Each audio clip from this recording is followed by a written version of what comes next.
Okay, let's jump right into this explainer. Today, we're going on a really fascinating journey into one of Africa's most profound, beautifully complex historical mysteries. We're talking about the ancient kingdoms of Nigeria and a brilliantly vibrant artistic legacy that has completely captivated the world. Picture this. A traveler is asking a local diviner for the best road to take to a city called Ife. The diviner gets this deeply concerned look on his face. His eyes narrow, and he gives this chilling warning. No one who goes there comes back to tell about it. Now, that's not because the roads were physically dangerous or full of bandits. No, it's because in the mythology of the region, Ife is the route the dead historically traveled to reach the hereafter. It's a place of deep, deep mystery. It's an intersection between the living, the dead, and the divine. So, what exactly is this place? Well, Isla Ife literally translates to the House of Ife, and it's recognized as far more than just some ancient urban center. It's the sacred home to all its children. In fact, according to Yoruba myth, this is the literal cradle of civilization. It is the birthplace of humanity itself. But to really understand Ife, we first have to zoom out and look at the broader world it inhabited. Which brings us to Section 1, Foundations of Ancient Nigeria. Look, before modern colonial borders were ever drawn on a map, this land was a dynamic, highly sophisticated network of interconnected societies. We're talking about a succession of thriving civilizations spanning thousands of years. As early as the 5th century BCE, you had the Nok culture, which is famous for its expressive terracotta sculptures and early iron smelting. By the 9th century, the Kanem-Borno Empire pops up around Lake Chad, creating this massive Islamic power in the Sahel. Then, by the 12th century, the Ife kingdom emerges as this massive spiritual and artistic powerhouse. And as we move into the 14th and 15th centuries, we see the rise of the Hausa city-states known for trade, the Benin kingdom with its incredible bronze casting, and the Oyo and Nupi empires, which were innovating in cavalry and metalwork. These ancient societies literally laid the enduring foundations for governance, law, and art that still resonate today. Now, you might be wondering if these places were kind of isolated. Actually, scratch that. They were highly connected. Around 1300 CE, vast trans-Saharan trade routes linked these kingdoms directly to global networks. They were thriving economic hubs dealing in the big stuff: salt, ivory, horses, and even silk, linking Central and West Africa all the way to the Mediterranean and beyond.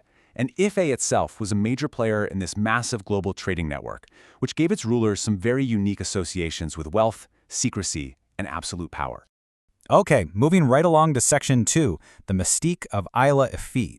Let's really zoom in on Ile Ife, which was the spiritual and artistic heart of the Yoruba world. Ife's political and economic influence was huge, spreading eastward to the Niger River and westward to modern-day Togo. It cemented its role as the omphalos, basically the absolute center of the world for the roughly 40 million Yoruba people today. Plus, it was a thriving manufacturing center.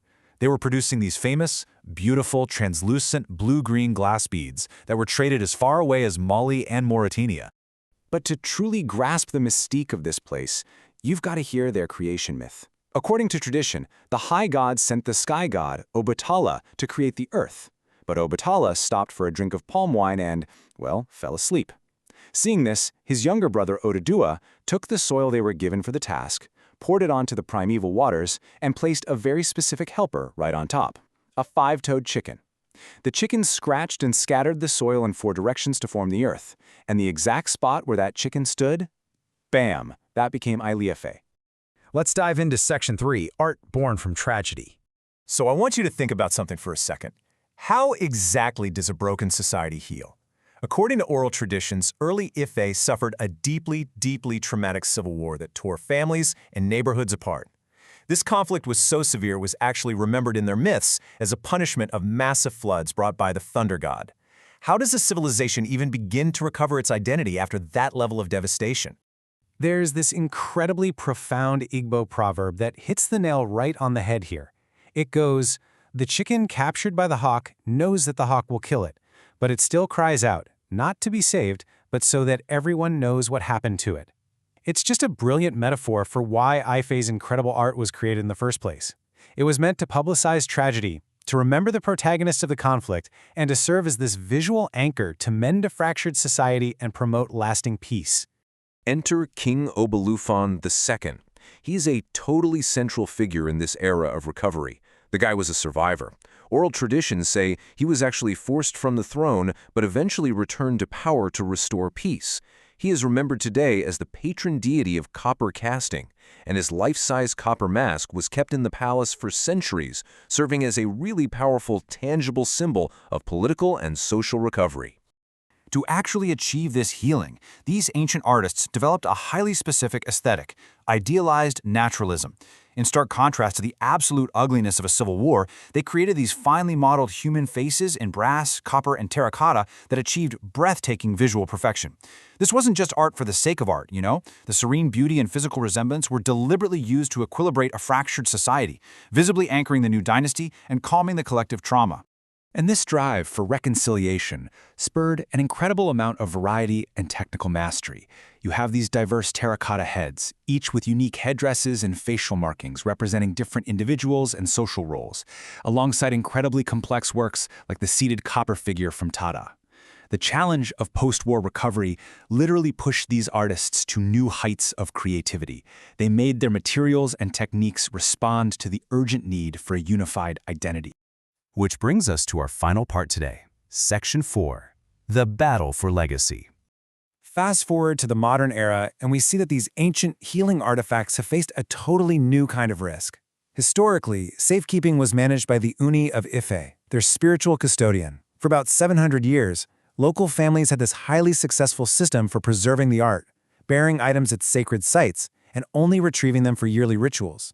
But that system was tragically disrupted during the 20th century by British colonial efforts. Later on in the 1950s, when these artifacts were gathered up for global exhibitions, their increased visibility unfortunately led to some really significant thefts and losses from local sites. As you can imagine, this disruption has sparked some seriously intense debates among scholars today. Just listen to what Kwame Opoku writes regarding the movement of these artifacts into Western collections.